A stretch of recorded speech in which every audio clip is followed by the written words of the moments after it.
Good afternoon, everyone. My name is Tom Reynolds. I'm with Export Solutions, and I'd like to welcome you to today's webinar. It's called Before You Ship, Export Control and Shipping Documentation. And we are going to be spending the next 60 to 90 minutes going through a variety of topics around shipping documentation and specifically related to export compliance. I know that there are a number of you still joining, and I would just like to go over a few housekeeping items before we get started. And then I will turn it over to our presenter, Marcy, in just a minute. Hopefully you can all see my screen and hear my voice, but if we can advance to the next slide, Marcy, I'll go over a couple of features about how the webinar works. There's two options for hearing us. One of them is through your computer speakers, and the other one is by dialing into the conference call number shown here and entering the access code. Either one of those will enable the audio functionality.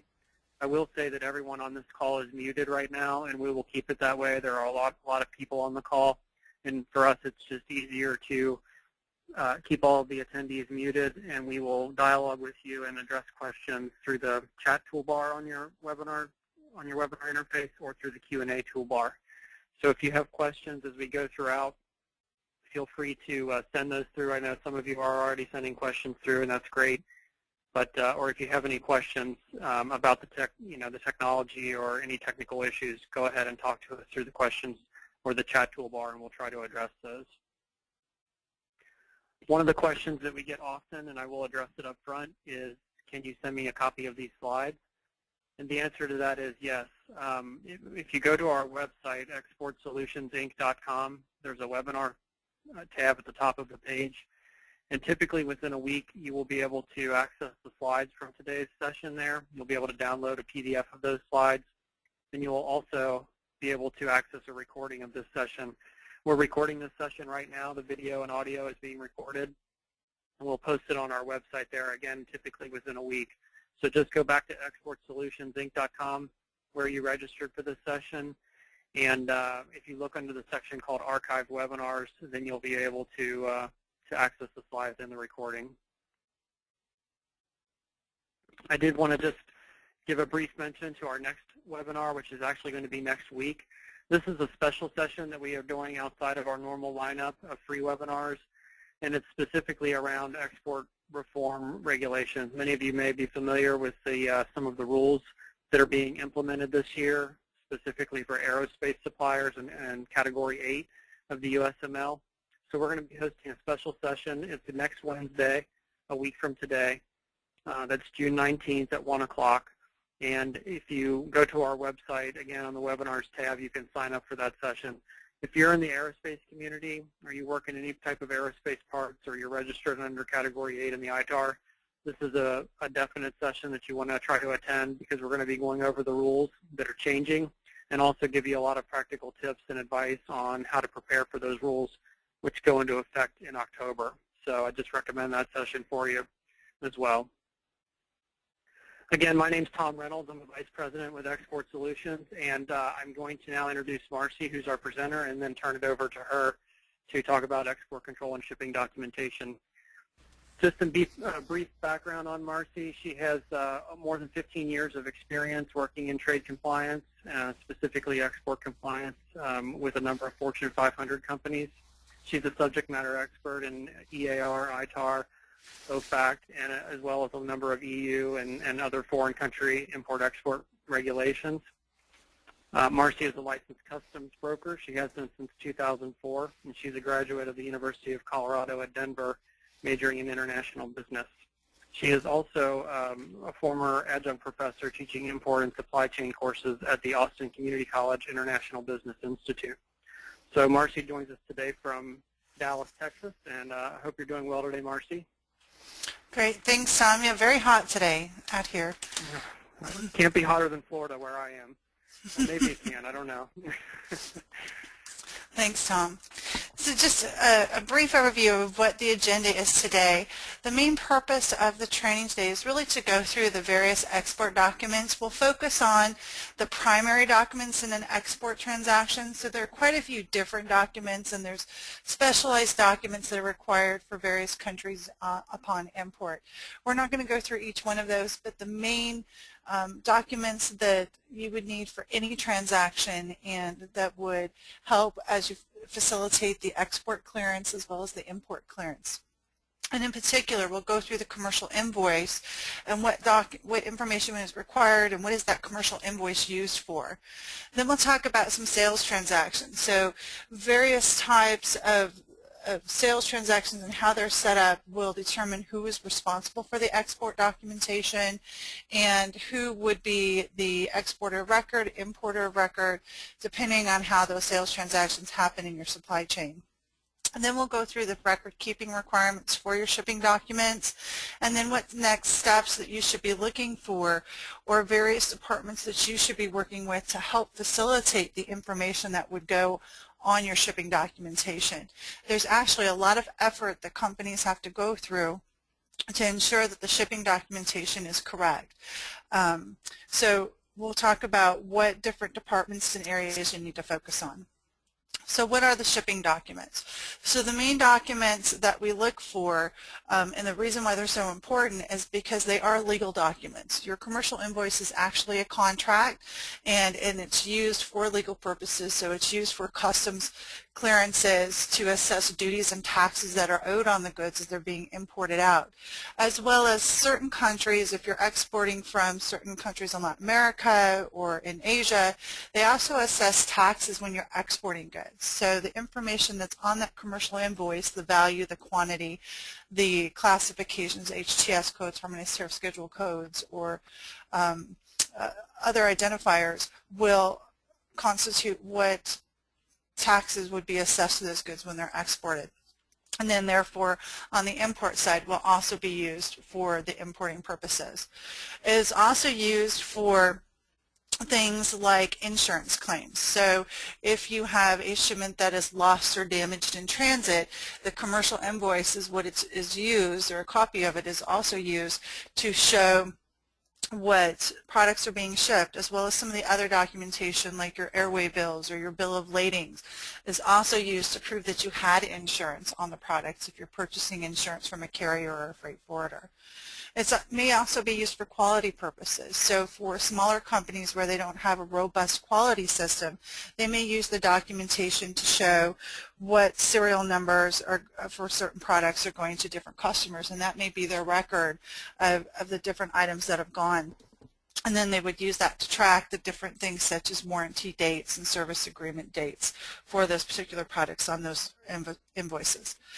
But the main thing you need to understand is, depending on what your shipping documents are, everything that you put on your shipping documents as you're exporting is what's going to be used from your import. So a mentor of mine years and years ago used to tell me a good export is a good import, and that philosophy rings true. If you don't have good export documentation, you're always going to run into something somewhere down the line with customs seizing your equipment or asking for more information on the product as it's being imported, so it can slow down your shipping process. So what are the main documents that we look at? The first one we'll go through is the Airwaybill, or you'll see the acronym AWB as well as Bill of Lading, or BL. The other main document that you will usually see with a shipment is a packing list. We'll talk about the certificate of origin, and that would include things like specialized certificates that would be required for free trade agreements like the NAFTA free trade agreement, along with what a proof of delivery is. And then licenses, we won't go in detail about licenses, but just understand generally you may have to do some things with a license as you export an item out of the country if you are shipping it under a U.S. Department of State license or an ITAR license from DDTC. And then we'll talk about AES and the electronic export information. We won't go into a lot of detail as to submit an AES record, but what it is and when it's required. And then we'll finally get into the commercial invoices and the shipping invoice and talk about that in detail. So what is the Airwaybill? So if you're new to the shipping area, the airway bill is really used for the mode of transport when you're going by air. So if you're sending something via, let's say, FedEx Air, or you're shipping something on a cargo aircraft, or even the personal aircrafts or passenger aircrafts will also carry cargo. They will always issue an airway bill. And this is issued by the carrier or through the authorized agent, such as the freight forwarder. And what that airway bill is that it has the first 3 digits of that airway bill is actually the airline code. The airway bill also serves as a freight bill. It should indicate the charges to be paid by the consignee or by the sender, but it will show you what is due to the agent or the carrier for the entire freight shipment. It will also indicate the full value of the items that are listed on the commercial invoice. And one thing that you have to be aware of is that an airway bill is issued for a single shipping transaction. That doesn't mean that you would have just one commercial invoice. You may have several commercial invoices, but what it does mean is that it has to be the same ship from and the same ship to. So if you have a company that has multiple locations and you're shipping from those different locations but to the same customer, there's actually going to be different airway bills because it depends on where you're shipping those items from. If you're shipping those things to a distributor or a distribution center, excuse me, not a distributor, distribution center, and you're consolidating those items at distribution center, your airway bill is going to show the distribution center most likely as your export ship from. So then those items can be consolidated onto one airway bill.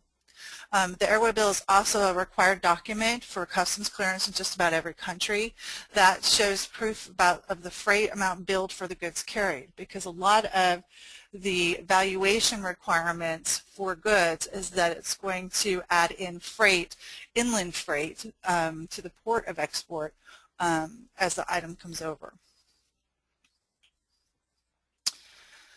The airway bill is also a certificate of insurance. So if you do purchase insurance from the carrier, your airway bill is going to indicate whether or not there's insurance on it. So once again, I think we talked about this earlier, that if your item is lost or damaged, your airway bill would serve as the proof of insurance that you purchased. Now, if you didn't purchase insurance to the carrier, it's not going to be your certificate of insurance or your proof of insurance. I know a lot of companies will use internal insurance plans to cover all of their freight and not on a transactional basis. So generally it's just a transactional basis when you use the certificate of insurance from the airway bill. The airway bill will always show the carrier's name, the head offices of the carrier. It will show the logo of the carrier, and it has an 11-digit number for the airway bill. The first 3 digits is the airline prefix. The next 7 digits is the serial number of the airway bill, and the last digit is the check digit. The equivalent to the airway bill is the bill of lading. So once again, it's a contract of carriage, and the bill of lading is really used for all the transportation modes except for the airway bill. So if you're going by truck, train, or sea, you're going to have a bill of lading. Sometimes they call them a seaway bill if it's moving by sea, or a truck bill of lading, or a truck of lading. There's different terms for it, but the main piece of it is a bill of lading. And it serves all the same purposes as the airway bill does. And here's just a different copies of an airway bill. If you're using something like a FedEx shipping station or UPS or DHL, and you're using their online tools, really their tracking number and that label that you print off is kind of your airway bill. You can also get a formal airway bill if you ask for them. If it's the heavyweight freight, FedEx and those will generally have a common airway bill like you'd see on here. The next main document you would have is a packing slip. There's lots of names for a packing slip. Different companies will call them different things like bill of parcel, delivery list, manifest, customer receipt. But it's really a list of all of the items that are being packed into the boxes. And so the packing list should detail out, if you have more than one box, it should say box 1 contains these different items, and it would generally have the quantity, the description and part number, but they don't normally have a value. But it should detail list what's in each box of the shipment. So what happens is that customs would use that packing slip to also identify the products that they want to look at if they want to examine something. So it's very important that your packing slip detail out box by box what items are in those boxes and the box numbers. And here's just some examples of what a packing slip looks like. Sometimes your packing slips are generated by your ERP system or your shipping documentation system, and it generates really just what's in those items. So you just want to make sure that that packing slip does detail out which box that those items are in. The next document is the Certificate of Origin. Now, Certificate of Origin is not always required on all shipments, but it is a document that may be used for different purposes, like duty treatments for free duty trade agreements that we have with different countries. It may also be used for to get specialized duty rates for certain countries. So the agreements that are in place with, let's say, the U.S. and with Singapore, you need to make sure that you have a certificate of origin that proves that those items are either made in the U.S. or made in Singapore from the manufacturer, or if you're the manufacturer, you may have to provide that certificate of origin to your customer, depending on where they're at. Now, the main thing about the Certificate of Origin is that it talks about where the product is manufactured, assembled, or produced. And it's not where the items are shipping from, and that's a key thing, especially when people talk about the country of origin, and you'll see that later on when we discuss the commercial invoice, that the origin is not the ship from, it's where that item's manufactured. And there's a lot of regulations about how you come up with the country of origin, which we could probably spend a whole nother webinar on just country of origin and how you determine it. So you do want to make sure that you're putting the proper country of origin on there.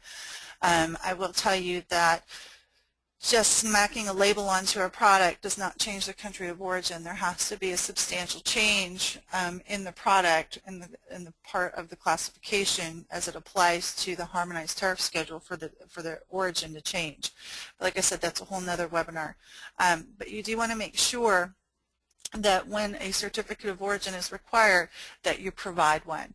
And that means that there should be a lot of communication with the customer and with your sales folks to make sure that they understand if the customer is going to require one or not. I know some shipping systems that are out there will indicate automatically if you're shipping to a certain country that it will automatically print a certificate of origin because they're always required. Other countries don't always require a certificate of origin. When you're dealing with something as far as a free trade agreement like NAFTA or CAFTA, NAFTA being the North American Free Trade Agreement, and similar types of free trade agreements, there are specialized forms. There's not a generic certificate of origin. There's like a NAFTA certificate of origin. There's one for Mexico and one for the U.S. and one for Canada. They look very similar, but you do need to make sure that you're putting it on the right one. If you're providing it to a customer, let's say in Mexico, that you put it on the NAFTA certificate that they need to get it through Mexican customs. The other thing with NAFTA certificates or similar types of free trade agreements is that if you are not the original equipment manufacturer of the product, you may have to go back to the original manufacturer of that product to get the certificate of origin. And then you use the information that they provide to you in order to complete the one for your transaction. So you won't be able to use the OEM certificate of origin. You'll have to recreate one with your name as the shipper based on the information that was provided to you from the original equipment manufacturer.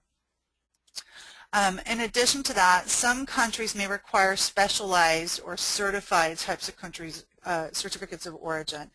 And the example I provide here is that Egypt requires a stamp from the U.S. Egyptian Chamber of Commerce. And other countries also have their own specialized forms that you may have to pay for and then have those completed. And some of those are still where you have to type them out. So if you have to get a new document because you made a mistake, you'll have to pay for another one. So you just got to be careful. I think most of them are getting online, but there are still a few countries out there that still want the paper format and will charge you for it. Here are some examples of different certificates of origin. So the one on the left is the kind that you would have to get approved and stamped. The one in the middle is a generic certificate of origin that you can use, and the one on the very far right is an example of a NAFTA certificate of origin. The next document that you would be concerned with is a proof of delivery. Now, a proof of delivery isn't always a document. It may be an electronic format, but the proof of delivery is what you would use to ensure that your products have been delivered to the customer. Your accounting methods, depending on how your accounting and your finance department has set up your accounting practices, you may not be able to recognize revenue until the product's actually received by the customer. Your proof that the customers received those goods is your proof of delivery. Other cases, your accounting department may use it once the item leaves the dock and you have the shipping documents, and that may be their revenue recognition. But the other key thing that you want to look at, a proof of delivery, is very important when you're sending something out under an export license. The BIS and DDTC want to make sure that the product ended up where it was supposed to go. And your proof that you sent it to where it was supposed to go, to the address that was on the license, is to show your proof of delivery that it was delivered to that entity at that address. So you should always have that proof of delivery in your records and maintain that proof of delivery of those items that are being shipped. And so once again, there are several different methods for getting proof of delivery. There's lots of online tools like FedEx, UPS, DHL. You can always go on their website and put in the tracking number and find your proof of delivery. I know there's a lot of freight forwarders out there that have similar tools that if you put in your house Airwaybill, that you will be able to get a proof of delivery. But then there's also there's actual documents that the truck driver, as they drop the items off at the dock of your customer or the ship to address, will get a document signed, and then that can be scanned in and sent to you. Other things would be like the signature card that you get from the U.S. Post Office. So here's just some examples. Here's an example of the FedEx website. The proof of delivery ticket, this is something that's like your truck driver would get signed by the receiving department at the place of drop-off, and then an example of the U.S. Post Office delivery receipt, signature receipt. The next document I want to talk about is the Automated Export System, or AES Record, Electronic Export Information. So AES is the system. The Electronic Export Information, or the EEI, is the actual record or the information transaction that's going through the Automated Export System. The AES records, they used to be called the Shipper's Export Declaration. You used to have to fill out the information on the goldenrod paper. So some of you that have been around, you may remember those gold papers that you actually had to type out or print out on the printer. Now that's changed. It all has to be done electronically. And the AES record is used for foreign trade statistics from the U.S. It's something that was created by the Department of Census, but the information is shared with other government agencies. So BIS gets the information, Customs gets the information, DDTC, OFAC. And what they're looking for is the decrementing of licenses. That's what the system will do, but you can't rely on that system to decrement the licenses for you. You still have to keep that on do that on your own. But Customs will use the information in AES to see if you're shipping to a restricted parties or a party on one of the restricted parties lists. It may look to see if you're shipping to an embargoed country. It's also going to look at the value against the Schedule B number or Harmonized Tariff Schedule number, whichever one you put on the documentation, to see if the value is within the given range that Census has put for that particular Schedule B. And if it's out, it's going to send you an error and tell you that you need to reevaluate the value. Because what all the information is used for is for those foreign trade statistics, which then look at things like how they do duty rates and free trade agreements and taxes on items that are coming in from foreign countries. An AES is not required for all shipments. So there are some shipments that do not have to go through an AES record, but here are listed those items that do require one. So any shipment that has a Schedule B or HTS code over $2,500 per Schedule B would require an AES record. So let me kind of step back there. Let's say you have 5 things that are going out. You've got a camera, a computer, a keyboard, and a pencil and a pen. All of those, each one of those items is $500. It would be a very expensive pen and a very expensive pencil, but let's say each one of those is $500. Because those items have different Schedule B numbers, you do not have to submit an AES record. If you sent out 5 computers that were $700, they all have the same Schedule B number, and it would be over the $2,500, you would then be required to submit an AES record. Okay. The other thing is that if you're shipping out a good and it's being exported under a license from any government agency, an example here is OFAC, ITAR, EAR, but that also rings true if you're sending something out under a BATFE license and so forth and so on, then you're required to submit an AES record. And that's regardless of the value of the goods. So if it's going out under a license, you do have to do an AES record. If you're sending out an ITAR shipment, now not all ITAR shipments go out under a license. There's quite a few exemptions that are out there, like the repair, temporary import, temporary export, or in furtherance of a technical assistance agreement or MLA, that you would be able to ship the goods out that aren't under a license but under an exemption. But regardless, if it's an item that falls under the jurisdiction of the State Department under the International Traffic in Arms regulations, you have to submit an AES record.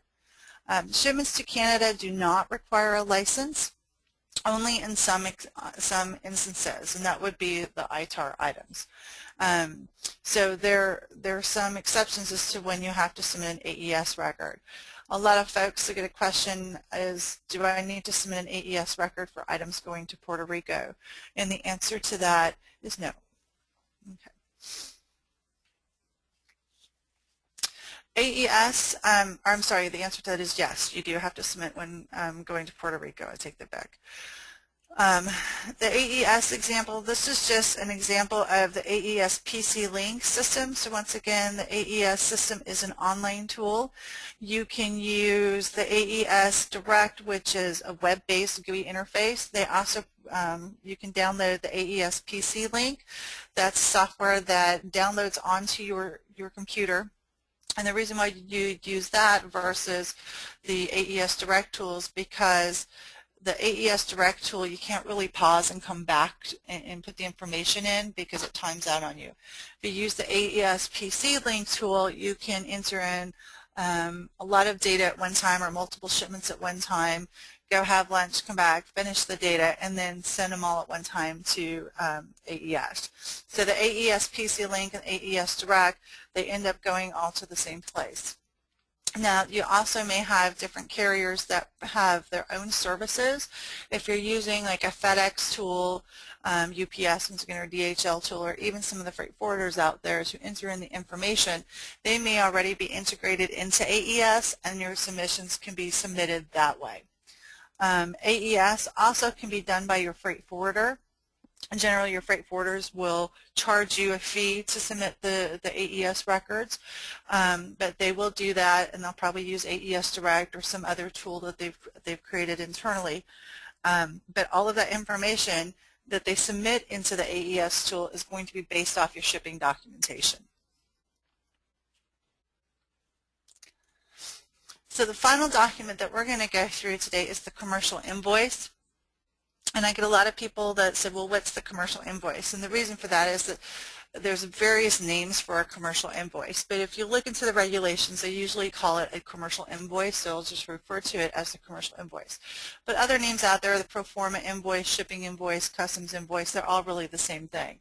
Generally, a pro forma invoice is something that you would send before the transaction's final, just for customs purposes, but it's used in the same manner as the commercial invoice with the final amount on there. The commercial invoice is a legal contract, so it is recognized under international law. That commercial invoice can be used if there's ever a dispute on the transaction as to how much is owed. It's also used for customs purposes, once again for the duty rates, to assess the duty rates and taxes based on the information that's put on the commercial invoice. So it's very important, the information that you do put on that commercial invoice. It's also used for decrementing licenses, the statistical reporting, because you use that information to put into the AES record. So we talked about just the AES record prior to this, that your freight forwarder is going to use your export documentation to input the information into that AES system. The commercial invoice is the prime document that they're going to use. The commercial invoice, once again, is based on a single transaction. Now, you may have multiple commercial invoices for one sales order, so you may not fulfill everything under a sales order at one time, but that commercial invoice generally represents a sale or a transaction from one entity to the next. And I've seen companies that have put multiple sales orders on a commercial invoice. I don't recommend it because it's an accounting nightmare for you, and it's an audit nightmare and record retention nightmare to go back and find commercial invoices that have multiple sales orders, especially if you're filing things by a sales order number. And so I would recommend that you would only do it by a sales order number or a purchase order number or repair order number, and do one commercial invoice for each one of those. But once again, you may have several commercial invoices against the sales order because you may send 10 out this month, 10 out the next month, and so forth and so on. So you may have a commercial invoice. But it is something that you do want to look at. You can't do multiple ship tos on there because it represents, once again, one entity that you're shipping to. Now, that doesn't mean that you're not going to have an intermediate quantity in there, such as a ship to a freight forwarder that you may ship to, or a distribution center that you may be shipping to for consolidation. You may have some. Other entities that are listed on the commercial invoice. Your commercial invoice should match all your other documentation, and when I say that, your financial documentation. So when you're doing a export, the subsequent piece is the import. And what customs looks for, and even the census from the exporting perspective in the U.S., is that they want to go back to your financial records. So if they don't believe that the value that you're putting on that documentation is correct, what they're going to ask you for is a copy of the sales order or the paid receipts from the customer for that transaction. And so you'll have to go back to finance and be able to pull up that information and provide it to customs or census or who's ever asking for that. So it's very key that the information that's on the commercial invoice matches your purchase order and sales order. Another key thing that you want to look at is I just had another client that's had this issue with certain countries, that the line items that they put on their sales order or the contract didn't match exactly what they put on their commercial invoice, and so the Foreign Customs Authority stopped the shipment because it didn't look like it was the right stuff that was part of the sales order. The other issue where it becomes a concern is if you're dealing with letters of credit. The bank wants to be able to easily go down side by side to look at the contract and the shipping document to check off things that this has been done. So you want to make sure that how you create the commercial invoice matches and mirrors all the other documentation that you would use in your system. Freight forwarders and carriers, once again, use the information to create other shipping documents such as your Airwaybill. Your master Airwaybill, the MAWB, is the master Airwaybill from the carrier itself that represents multiple shipments. The Airwaybill is just for the one shipment that you're sending, but they also use it for AES records and manifests and so forth and so on. It is also used internally for records. So we talked about that at the beginning. This is one of the documents that your quality group may want to keep to verify that certain serial numbers were sent to the customer. The other thing that you would use is that if you're using something like a an exemption or exception for a repair item coming in or coming out, temporary import or temporary export, Customs and DDTC is going to want to look at your shipping documentation and look at the serial numbers that are on your commercial.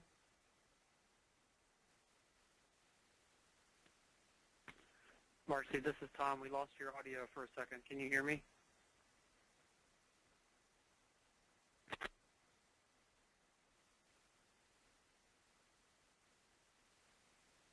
Sorry, I think the audio just cut out. So I'll start back to where I was.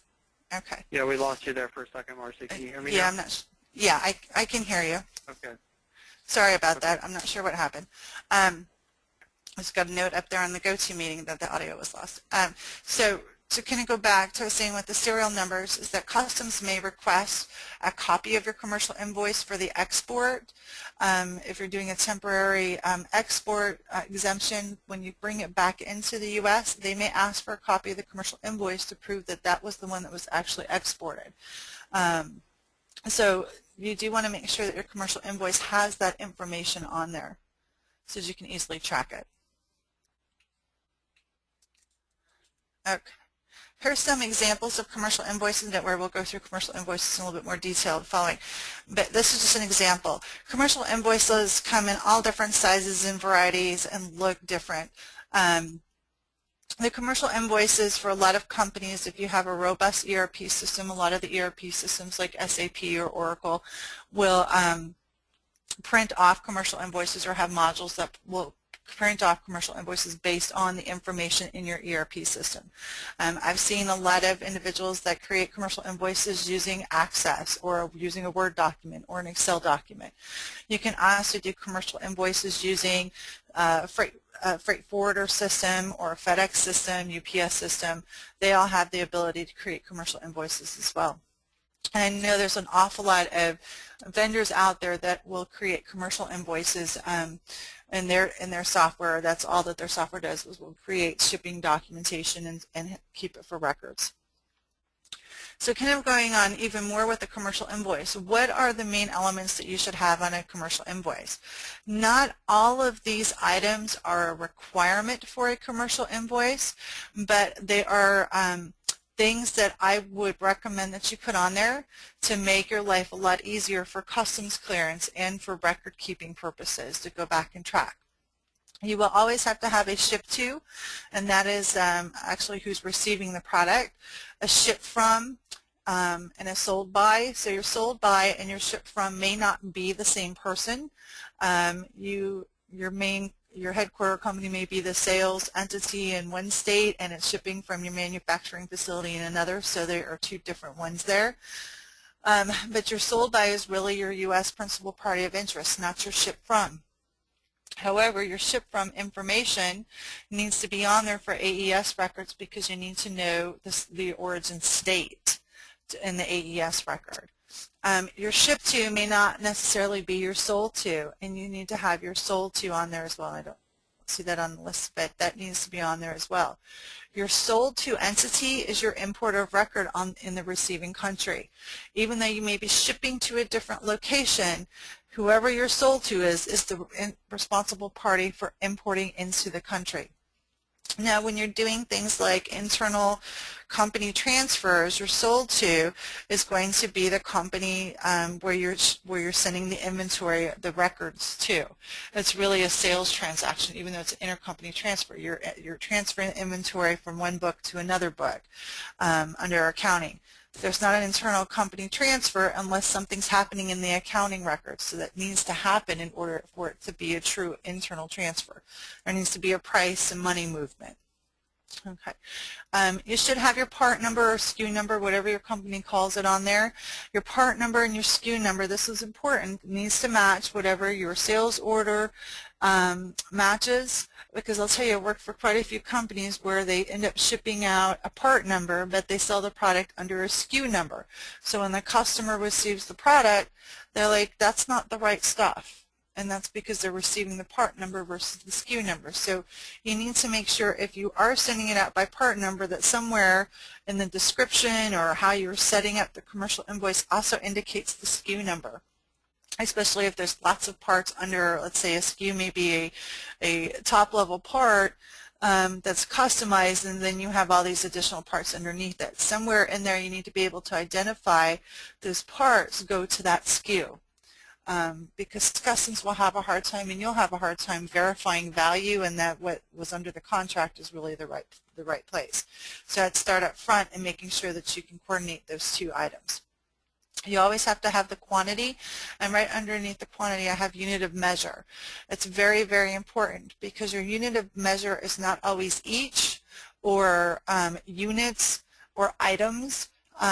They may be shipping out in ounces or pounds or something of that nature. So you want to make sure that that's indicated on your commercial invoice depending on the type of product that you sell.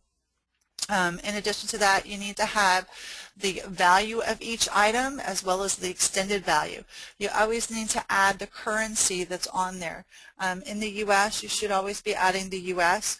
What happens generally when it gets over to the foreign destination, the freight forwarder or the agent, customs agent overseas, I shouldn't say customs agent, the customs broker overseas will change the documentation and put the value of the local currency.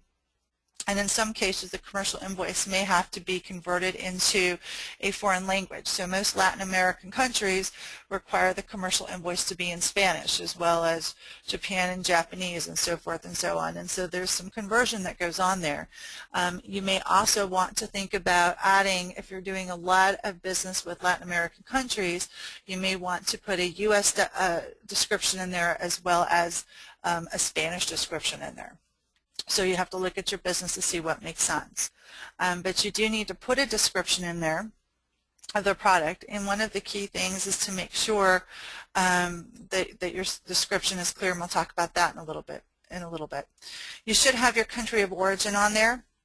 Not all countries require a country of origin to be on their commercial invoice, but it's good practice to go ahead and put those on there, because if you don't have it, if you don't know which countries require it, then you won't know until it gets stuck in customs. But the other issue is that your AES record requires you to put whether or not the item is a domestic made item or a foreign made item. So if someone else is completing your AES record, they will need that information. And so if it doesn't have a U.S. origin, it's obviously foreign. They'll put the F for foreign in the AES record. You'll also want to provide a space for shipping instructions. So there may be lots of different instructions. It needs to go to a certain person or a contact name that it needs to be delivered to, or there's a special method that needs to go, or that there's hazmat documents that are attached, so forth and so on. But you always want to make sure that you leave a space for shipping instructions.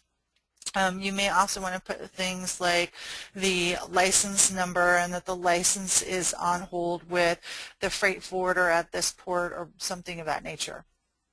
Okay. Another requirement is a destination control statement. The destination control statement we'll talk a little bit about too in more detail as we go further. Another good item to have on the commercial invoice is a purchase order or a sales order number, something that your customer can identify with. So you want to make sure that your customer, when they receive goods, especially if they have several purchase orders with you or sales orders with you, then they can identify that this item that's being received actually goes with this purchase order, and then they can go into their system and receive it correctly.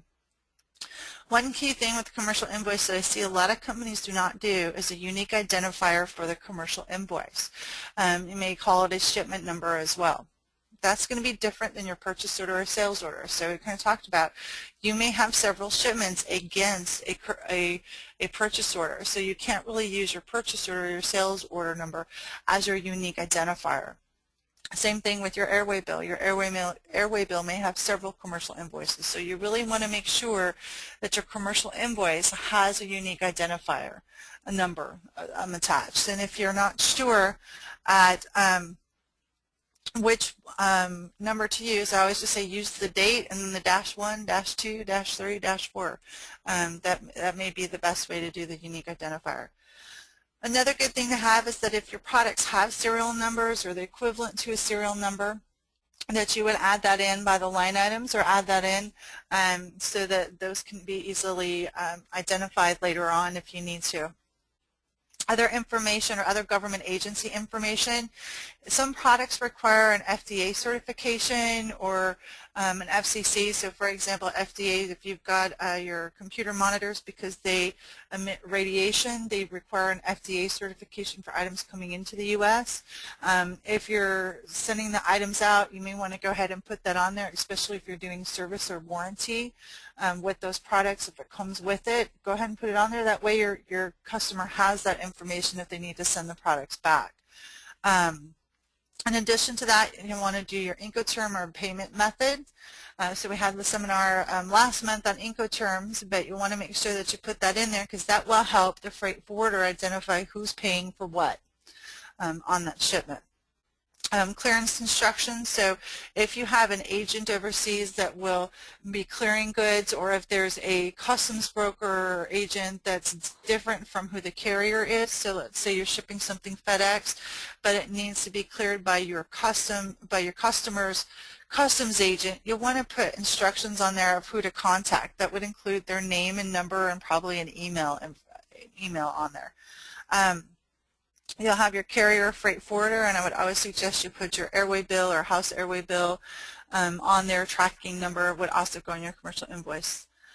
There is a requirement to put a signature. The signature that goes on those commercial invoices is really that saying that the person who's signing attests that what's in the package is what's on the commercial invoice and that it's been packed and you know what's in there. So I know a lot of companies will have an automated generated signature. If it's your signature and you're not the one packing the boxes, I would be concerned. It really should be someone that's signing it, and I know people don't want to sign it, especially if you're someone like Amazon or Dell Computers or something like that, sending several shipments internationally every day. It becomes an issue. So, but just remember that's what that signature is for. And if there's not a signature on it, a lot of customs authorities will not accept that commercial invoice. You may have an intermediate consignee. Your intermediate consignee can be a freight forwarder. So if you're shipping to your customer's freight forwarder in the U.S., that could be your intermediate consignee. There may be other intermediate consignees as well, distribution center, or you may have to have something checked through some type of certification, or it has to go through an inspection. You may have that as an intermediate consignee before the end destination. The other thing I would recommend is that you put the HTS or Schedule B code per line item on the product or on the commercial invoice.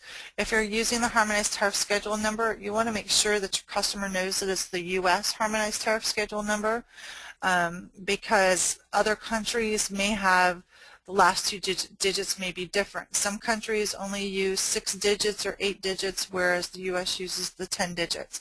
And they're not always synced up one for one, so you want to make sure that they understand that.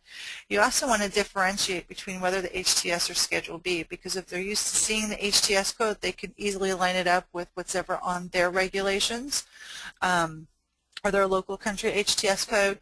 But the Schedule B, if they don't know it's a Schedule B, the Schedule B may be different from your HTS code, so it may be harder for them to look at. So you probably want to indicate whether or not it's a Schedule B or HTS code.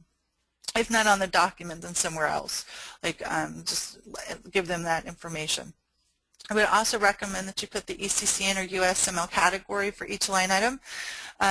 If you're sending it to the USML category, there could be several different categories under the shipment, so you want to make sure that you're decrementing the right line on the license. From the ECCN perspective, you want to make sure that you're putting in the right license exceptions. You'll also want to put in your license authorization or license number, exception, exemption, or no license required.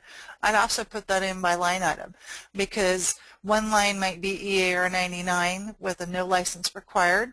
The next line might have an ECCN of 5D002 under a license exception ENC. It's perfectly okay to combine those on the same commercial invoice, but you want to make sure that who's ever submitting your AES record understands that there should not be marking NLR for the license exception on the AES record, and that's a whole other seminar itself. But some of the common mistakes I see a lot of our clients get into, or even companies that I've worked for, is that items will get stuck in customs, number one, for an unclear description or a vague description. Especially if your commercial invoices are generated out of an ERP system, you tend to get those descriptions that don't make any sense. And if you're responsible for assigning an ECCN or HTS codes, you understand what I mean, because you'll get these crazy things with periods and commas, and they make absolutely no sense except to the engineer or to the person that created the part. You don't want that description on your commercial invoice. You want to make it very clear to customs as to what it is. The other thing you shouldn't be doing is using your product name. You can use your product name, but then you should always use something else that really describes what the item is. So the example here is we've got the product name versus what the actual item is, the ammonium fluoride. The vague description. If you have ever classified a product under the HTS or the Schedule B, what you're going to know is that there's not a classification just for screw. You need to know what type of screw it is. You need to know what type of material the screw is made of. So you want that information that is going to be required to get to the HTS code on your commercial invoice. That way customs doesn't have a question as to is it the correct classification based on the description. Because if you've imported a lot into the U.S., you'll get a lot of CF28s or 29s that are asking for additional information or requests for information on the product. So then you have to go back and get a product brochure or a picture of the item, describe what the item is and the reason why you classified something the way that you did. To avoid that, just have a description that is clear to the customs agent. So I gave you the example of importing to the U.S., but that happens overseas as well, especially when English isn't the first language. Incorrect unit of measure. So once again, the unit of measure may be different on the Schedule B or HTS code than it is how you sell the item. So for example, if you're selling your items in ounces, but the HTS code is in milliliters, you need to be able to convert that. So if you're doing it electronically in your system, if your ERP system is setting up your commercial invoices, you're going to want to make sure that there's a formula to convert it to milliliters. If you're doing it by hand, you also want to make sure that you're converting it to milliliters in it and ensuring that the proper unit of measure is put on the commercial invoice, because that's what they're going to use from customs purposes. Other thing is not using a currency designator. So I see a lot of things that have the dollar sign. Well, the U.S. is not the only one that has a dollar. So you want to make sure you put the correct country acronym in front of the currency symbol. The part number structure doesn't match the purchase order contract. So I spent a lot of time on that. But the example that I gave is that your contract needs to match what your commercial invoice says. If you don't, you're going to run into lots of hiccups down the road and lots of pain. So one of the things you want to do is to work with the groups that create the part numbers, the sales order folks that create the sales, and the marketing folks that set up how you're going to sell, to make sure that you're getting involved on how that part number structure is. Because depending on how that part structure is going to give you lots of headaches on the back end. And this also goes with things that you have to deal with from an export regulatory perspective. So if you're dealing with hardware and then you have software loaded onto the hardware, you will have to break out the intellectual property value of the software, because the software is duty-free. Well, the computer is duty-free too, but you also have to break out, let's see, software on some type of media. If you're doing a thumb drive, the thumb drives aren't always duty-free in certain countries, but the intellectual property of the software is free. So you may have to break out the value on the commercial invoice. And in that particular case, they're not going to they're generally just going to have a line item for software. They're not going to have a line item for software as they sell the product and a line item for the media, such as the thumb drive. So those are the things you have to think about way up front and get with those different groups to ensure that they're setting up that part number structure that can work on the back end on the commercial invoices to get things cleared through customs. The other one that'll get you in trouble every time and can get you a huge fine from BIS or from the State Department is your destination control statement. I'll see lots of companies that don't put those on, and that's generally those folks that are creating the documentation in a Word or Excel file. It's a requirement to put a destination control statement on there. They change depending on the products that you're shipping out. So there is an ITAR statement that is based on the country that you're shipping to and the authorization that you're using, and it will change for each shipment. Where the EAR is pretty standard, it stays the same, and you'll see the EAR destination control statement is usually a template or part of the template of the commercial invoice. But don't get stuck that if your company is shipping both EAR and ITAR items that, oh, well, the EAR statement's on there, so we're good. It's not. If you're shipping ITAR items, you've got to make sure that that ITAR statement's on there. If you're shipping both EAR and ITAR items at the same time, you need to have both statements on the commercial invoice. I don't recommend shipping those on the same commercial invoice. I recommend doing different shipments for ITAR versus EAR, but sometimes it can't be avoided. But the reason why I suggest that you do different commercial invoices for ITAR versus EAR products is because ITAR products generally go out under a license. EAR products generally do not, and you don't want to hold up your EAR items waiting on your ITAR license to be signed, or if Customs decides to hold the item and examine the ITAR items under the license, you don't want to hold up your other goods. So I just recommend that you split them up. But if you're one of these companies that supports military aircraft, and the military aircraft has civilian goods as well as military items on it, and you're shipping these spare parts out that are both commercial and ITAR, you may not be able to avoid it. So you just have to take a look at what your company is doing and the structure that it is. The other issue is not using the final value of the goods on the commercial invoice.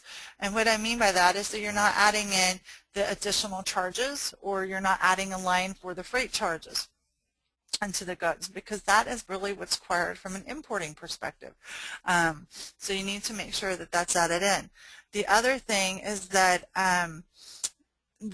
if you're doing these drop shipments, it becomes a huge issue, and I'll talk about that in a minute when we talk about the supply chain and sales transaction.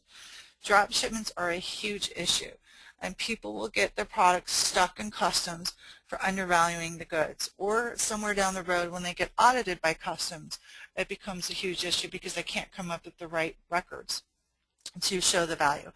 The other thing is people may be using a zero value. So a lot of times your customers may ask you to put a zero value in the goods. Well, the reason for that is they don't want to pay value, they don't want to pay duties and taxes. It's considered tax evasion or fraud in the foreign countries because you're trying to avoid duties and taxes. Now, there are some situations where you have warranty repair and service repair, and you're repairing those items free of charge, but you're still required to put a value for those goods. It's not zero. You should be putting the value of the repair or the service. Even if it's free, you would put on there what the value of it is, and then it was free to the customer. The value is for customs purposes only.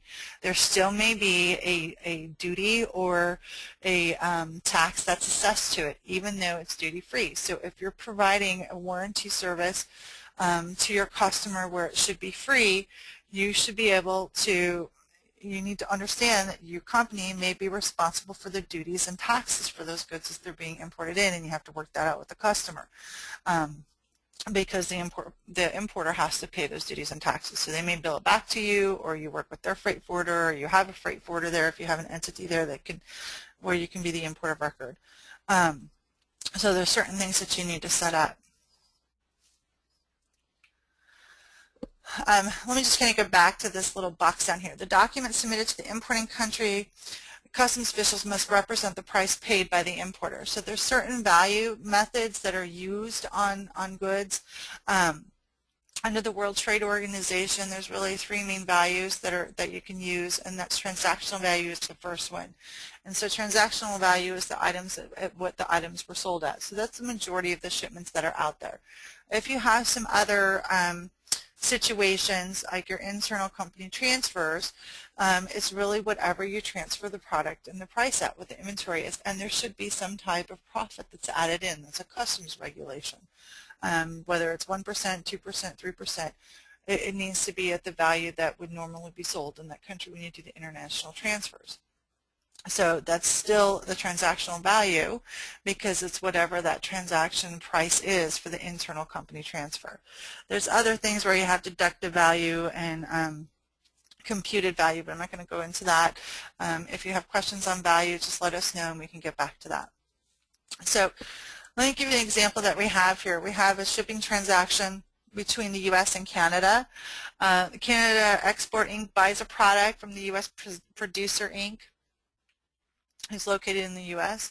The U.S. producer is going to drop ship the products to the Canadian company subsidiary in Mexico.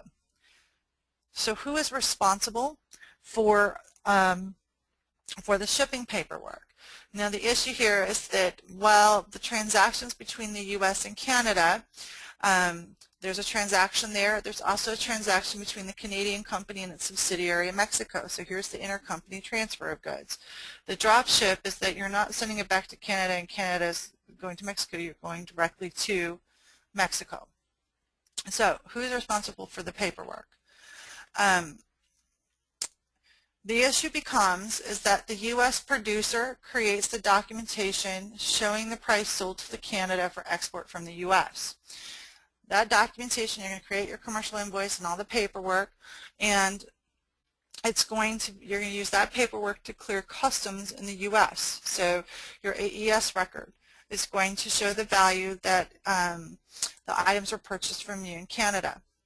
Now, for importing clearance into Mexico, the Canadian customer should be providing documentation to show the price of the goods that Canada, the Canadian parent company, is providing to the Mexican company. And the reason for that is, once again, it's based on the transaction value. The transaction is not between the U.S. and the Mexican company. The transaction is between the Canadian company and the Mexican company. So there needs to be two sets of documentation, one from the export clearance and one from the import clearance. So you're probably saying, what? Isn't that illegal? The answer to that is no, it's not illegal. You have to treat it as two different transactions, and it looks as a transaction where it's a sale in transit. So while the goods are being sold to the Canadian company then sells it to Mexico. So it's goods that are in transit. The sale happens there. Once again, here's the proper method of value, transaction, deductive, and computed value. And there's formulas of how you come up with deductive value and computed value in the import regulations. Those transactions or valuation methodologies are the same throughout those countries that are members of the World Trade Organization, and there's lots of members in the World Trade Organization. So just about every customs authority uses those three methods of transactions. I will tell you it's very hard to prove deductive and computed value. Well, more computed value than deductive. But transaction value, once again, they're going to go back to your financial records to ascertain the correct value that was used in the transaction. So the transactions between the buyer and the seller. So if you remember, on this transaction that I provided, the transaction is really between the Canadian customer and the U.S. customer. So once again, your U.S. company is going to provide the export documentation that's going to be used for the AES record. The U.S. company is the U.S. principal party of interest that's noted on the AES record. They'll be the sold by company. The Canadian company is the purchaser, and then the ship to location is the Mexican location, and you'll see on the AES records that has areas for all of those different fields. The value used, the value sold to the Canadian company. That's what census wants to see. So what is the money that's coming to the entity in the U.S. for the trade statistics? The value between the Canadian customer and the Mexican customer is a concern of Canada, not of the U.S. Okay, so one of the things that you can do from a solution perspective, I'm going to throw in the Incoterm here and do FCA Laredo, meaning that the U.S. company pays for the goods up to the freight forwarder or the port of export, in this case the port being Laredo. What happens is that the U.S. company can ship the goods to the freight forwarder. The U.S. company can either submit the AES record themselves based on information provided by the freight forwarder in the U.S., or the freight forwarder can submit the AES record for the U.S. company on their behalf after they've received their power of attorney and everything else that's required. Then what can happen is that the Canadian customer can send another set of documents to the freight forwarder that can be used from the transaction from the U.S. to the Mexican location. That set of documents would be used from an import clearance perspective. It's going to show that the Canadian customer was the sold to entity. It would still show that the U.S. company is the ship from company, but the sold to company would then be the Mexican company. The value that's used on that commercial invoice is the transactional value between the Canadian company and the Mexican company. And in this case, it would be the intercompany transfer price that's used between the Canadian company and the Mexican company. And that's one solution. There's several solutions. So that's just one example that you can use. The other one would be DAP. You can change those Incoterms, and if you're going to be responsible for the freight all the way up to the Mexican subsidiary, then you can still work it out to where the U.S. company provides the AES record and the export documentation.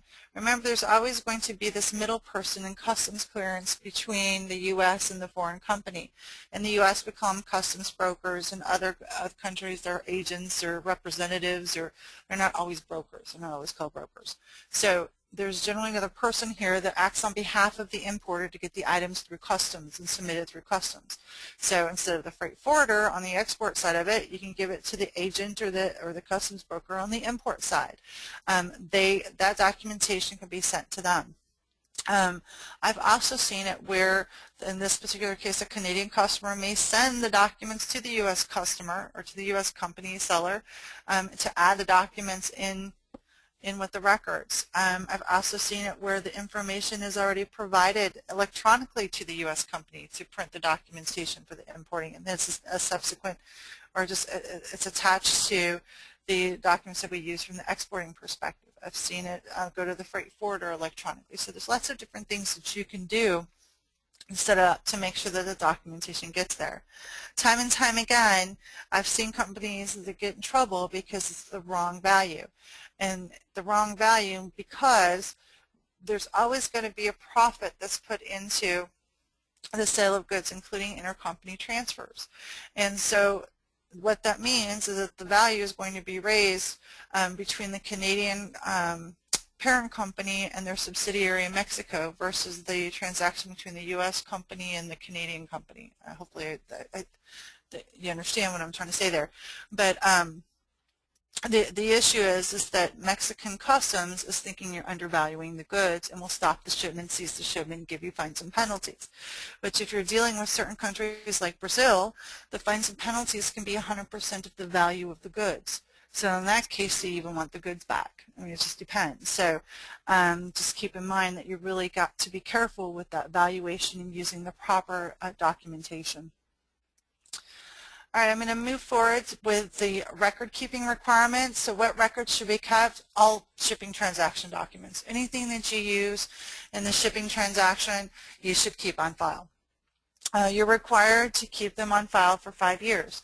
Now, I hear a lot of people say, well, FedEx, this is in the FedEx system, or my freight forwarder has it, or my customs broker has it. If you tell customs that, or BIS, or DDTC, that they're going to not be very happy with you. You are required as the importer or the exporter to have those documents, your own files on file. And those files need to be kept and made easily accessible so that you can get to those items. Generally, if you have to go back to your freight forwarder or your customs broker, it may take a week, and I know in some cases it takes months if you're trying to get some records, especially lots of records from a big carrier like FedEx or UPS if they're dealing with lots of clients. And there's the citations of the different record-keeping requirements in the EAR and ITAR, and actually they're kind of scattered throughout, but there's just a couple of different things you can look at for your items. Your records should be kept at least 5 years from the date of export. In the case of using an export license or an agreement, it's 5 years from the date of export or closure of the license. So keep in mind that some of these agreements last 10 years. You may be keeping your records on file for 15 years. And then if you do amendments to extend your agreements, I mean, it can be 25, 30 years, depending on some of these military programs. So don't just go with the 5-year standards. You really need to make sure that you're looking at your requirements under licenses and agreements, especially if you're dealing with agreements that have DSP 61, which is temporary import license, or a DSP 5 that has a permanent export license, or a DSP 73 that has a temporary export license. And every time you keep extending that agreement, you need to be able to go back and take a look, because in those agreements you have values that you have to maintain and not go over. And so how do you prove that? You have to keep all the shipping documents from day one. Okay. So what should be kept, or how should the items be kept? Do I have to keep hard copies? No, you don't have to keep hard copies. You can keep electronic copies. However, they need to be stored in the original format. So you need to be able to reproduce those goods as the items went out. So when we talk about the signatures on the commercial invoices, you're not going to have the original signature. So my recommendation is that you have a nice scanner, so the shipping docs, on the shipping dock, that they can scan in. Other things like your freight forwarders, they will be able to scan those in. They're going to charge you a fee usually, but you can also generally negotiate with your freight forwarders to keep those documents for you as well. If you're storing something in your ERP system is going to regenerate your documents.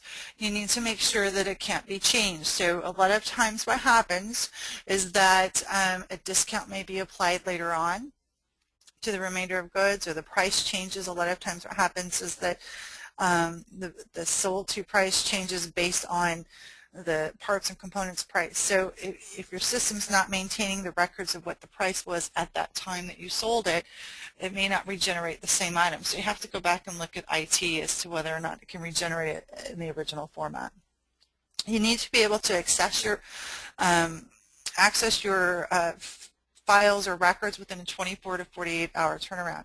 If Customs sends you a request for information on a shipment, you have a certain time frame that you need to get back to them. If Customs shows up on your doorstep and wants documents, and I've seen it happen before, they're not going to wait a week for you to go pull it out of storage in Iron Mountain and take a week to go through all of your records. So if you are going to store it off-site, make sure you have a good log of what is in what box, and that you can easily pull those boxes and you know where to go get those records. Don't just take everything in your desk and throw it in a box and send it off to Iron Mountain. You should have some type of log and make sure that you can get to it quickly. And once again, if you're going back to your freight forwarder or customs broker to get documents, it can take months. So you really need to make sure you have all those documents on file. So next step. So the key thing with the documentation, and I'm probably just scared everybody, but you do need to make sure that all of the information that's coming onto those documents, or that's getting to those documents, is what's going to work from a customs perspective, as well as how your sales and your marketing teams are going to sell the goods. So you really want to work with the departments that create the part numbers and the descriptions, so that, one, if they have to use this weird engineering description that makes no sense to anybody, that maybe they create another field for another description in your ERP system that's a user-friendly description. Okay. Also the part number structure, so how you create bills of material, or how you create the sales SKUs, so that the sales SKUs can automatically fill out a BOM, and that BOM is what prints onto your commercial invoice, so it's easily trackable, and that the value is assessed to each one of those parts is how you would put it on the commercial invoice. So there goes a lot of work into that. You also want to look and work with your sales and finance department to determine valuation and billing practices. And the reason why I say that is because There may be discounts that are given to the customers, and so the discount needs to be applied, and they usually take it off later. You're going to have to go back, especially if you're an importer, you're going to have to go back and change your documentation, or you may have to revise commercial invoices or AES records if the values aren't correct. In addition to that, there may be things that you have to do to add to the value, such as your freight costs and things like that, if they're not already added into the sales price of your goods. You need to work with sales and logistics to see how the products will be moved. So if your items are going by truck or air, you need to know how those items are going to be sent, and then you want to look to see if there's distribution centers that items are going to be moved to, if they're drop shipments or not drop shipments. You really need to get involved with the logistics organization as well as the sales organization to see how the customers want their items to be shipped. You also want to make sure that they understand, especially sales, that when they're telling the customer, oh sure, we can drop ship to that location, that they understand what goes behind that, is that the customer is going to have to provide documentation to someone, either to you as the seller or to the freight forwarder or to the importer or somebody, so that those items can be cleared correctly through customs on the other side. Know where the information is coming from that populates the export documentation. So this is in the case of having your ERP system generate the commercial invoices. You need to make sure that it's all correct. So I'll see where they give discounts to one customer, but the way that the system is set up for valuation, it pulls the value straight off of the high value versus what's actually there for the customer. So you just need to take a look at where the information is coming from and to make sure that it's accurate. You need to work with your freight forwarders to see if they can provide services for documents that needs special consularization or the certifications, the stamps, approvals. If you're not familiar with those, with what the Egyptian certificate of origin should look like or where to go to get it consularized, your freight forwarders can do that for you. And they're going to charge you, but it sure is going to be a lot cheaper than getting an airline ticket to go to the U.S. Egyptian Chamber of Commerce, or to wait 3 days or 5 days to get it sent and through FedEx or snail mail. Oops. You also want to work with the suppliers to get information on the country of origin. So if you're reselling products that are consumable goods, that you're just reselling them to repair parts and items like that, then you're not the OEM, you'll have to work with your suppliers to get that information. I'd also say you want to work with your suppliers to get the classification information, because you may not have all of the information for that as well. Ensure there are proper record retention practices in place. So what that really kind of comes down to is to make sure that you're doing audits and assessments throughout the company. So are you looking at your shipping documents? If it's your shipping department that's responsible for keeping that documentation, you'll want to go audit to make sure that they have all of those in place. So pull 5 random shipments and just go see if everything is in the file where it needs to be. And then you should be looking at that documentation to make sure that the proper export classifications are on there, or import classifications, depending on what it is. Ensure that the correct value is being used, and that means going back into your ERP system to look at the actual order, or sales order, or purchase order in the ERP system to verify that it's there. So those of you that have never learned your ERP system, I suggest that you sit down with your sales folks or your purchase order folks and learn how the system works, so that you can go back and do the pieces that you need to learn, so that you can do these audits and ensure that the right items are being used on that documentation. You want to verify that the correct license authorizations are being used and that your licenses are being decremented with the correct line item on those. So there's a lot of freight forwarders may not be using the right line items because they don't know what products may be on which line items on the license. So that's kind of where some of the shipping instructions would need to go. Ensure that AES records are being completed. So you want to make sure that if your shipping department's doing it, that they're doing it for those AES records that are required. Or if your freight forwarder is doing it, you want to make sure that you're getting those AES records from your freight forwarder and that all the information is typed in correctly. And then, of course, making sure that all the documents match. So making sure your airway bills, your commercial invoices, your AES records, your proof of delivery, your proof of payment from your financial system, your sales order, your purchase order, all of those things match. They should all match up. So that concludes the slide presentation. So what I'll do is, Tom, I'll open it back up to questions. I know it's quite a lot of information there. And so we'll just go ahead, Tom, and see what the first question may be. Thanks, Marcy. And I will say that we have a lot of questions coming in, so we probably won't be able to get to all of these, but we will do our best to get through some and then try to follow up with folks for additional information. So the first question that we have is there a reliable source to find country-specific requirements for customs clearance documents? For example, Brazil needs a signature on all documents in blue ink, and some other countries require gross net weights on their documents. Is there any software or resources available that supply us with this information? Actually, there's quite a few resources out there. I know there's a lot of vendors out there that supply or that have created software that you can buy different modules for different countries that would do the checks as to what needs to be on the documentation. There's another resource out there, and I forget the name of the book. It's like the Exporter's Encyclopedia. That's a good resource, but you know that needs to be updated all the time too.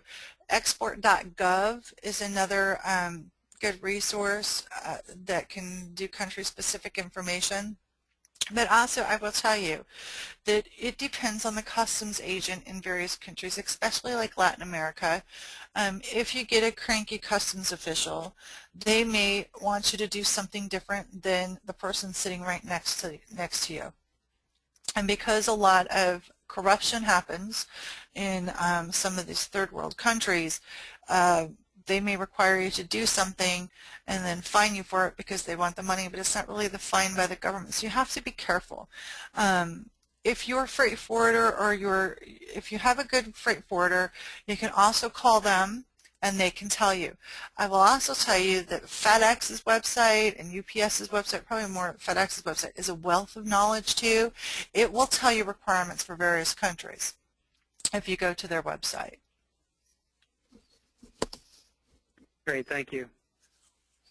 Okay, the next question is, sometimes we have to export something minor like plastic bags, for example, to a customer that and these should have been included in the original order, or we may export literature to a distributor. Do we have to provide a tariff code for these examples, and are commercial invoices required? Yes, a commercial invoice is required, and the tariff code, well, from an importing perspective, someone's going to have to assign a harmonized tariff schedule number. Is it the exporter that has to do it? No. If the value is under $2,500, you do not require a license, and you don't, so an AES record is not required. The exporter doesn't necessarily have to assign an HTS code or a Schedule B code. You do have to assign an ECCN or USML category, so you can determine whether or not a license is required or if it goes under the license. Trash bags, you know, it's probably EA or 99. So the answer to that is an HTS code, somebody has to provide one, but not necessarily the exporter. It is a commercial transaction. It's not a personal transaction, and any time it's a commercial transaction, meaning a business to a business, it has to have a commercial invoice. Great, thank you. This might be something you talked about earlier, but the question is, does a FedEx label serve as an airway bill? Yes, it does. It's more like a house airway bill. A house airway bill is just something that's assigned.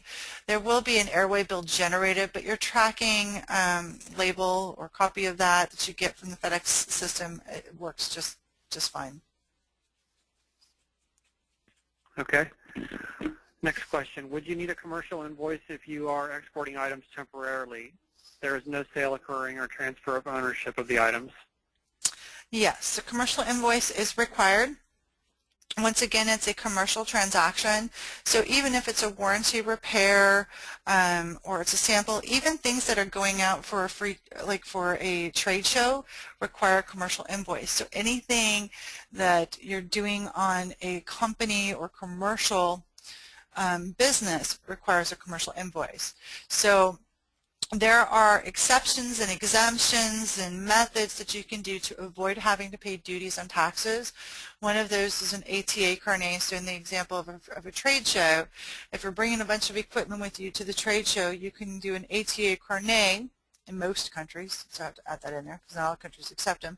But an ATA carnet will list all of your goods. You get it signed by customs as the items are being entered in through whether you're hand carrying them or you're shipping them via freight through an air carrier or a shipper. The ATA gets signed by customs officials.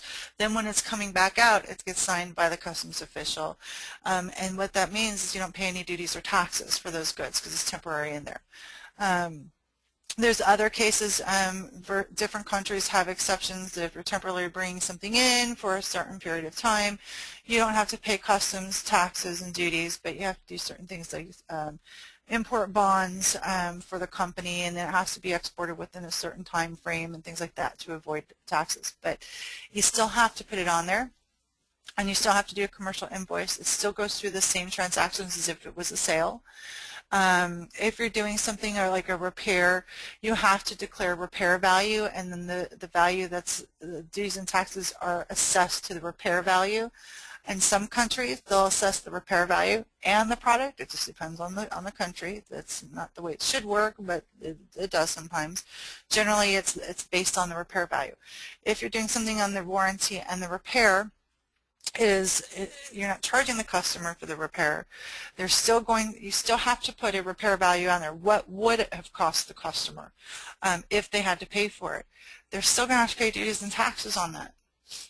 So just because you're providing it free, it's not necessarily free. So when you're providing a free service to them, you have to put the caveat in there in those agreements that they're going to have to pick up duties and taxes for the repair service, or you need to be prepared as the company to pay for those duties and taxes. And so you'll have to set up your supply chain logistics channels that way. Okay? Great. Yep. We have a lot of commercial invoice questions, so maybe this is a topic for a future webinar. Here's another one. I understand that the values on the commercial invoice must match the customer's purchase order. What do you do if the shipment is a third-party drop shipment? For example, you sell a widget for $5,000 to your customer A, who wants you to drop ship to customer B, who bought it for $8,000. What should be the value on the commercial invoice, and what should be the AES value reported? So the example that I gave earlier is that from the exporting purposes, you're going to use, well, okay, let me just kind of step back. It depends. If your customer is a U.S. entity, that U.S. entity is going to have to provide you the commercial documentation for the final sale. In reality, if your customer is a U.S. customer and you're a U.S. company, your U.S. customer is the exporter of record. And so what happens is they need to provide you the commercial documentation because it's not the value that you sold it at. The international transaction happens between your customer, who's a U.S. entity, and their customer. If your customer is a foreign customer, it's going to be like the example that we showed you. They still have to provide the documentation from the import customs clearance.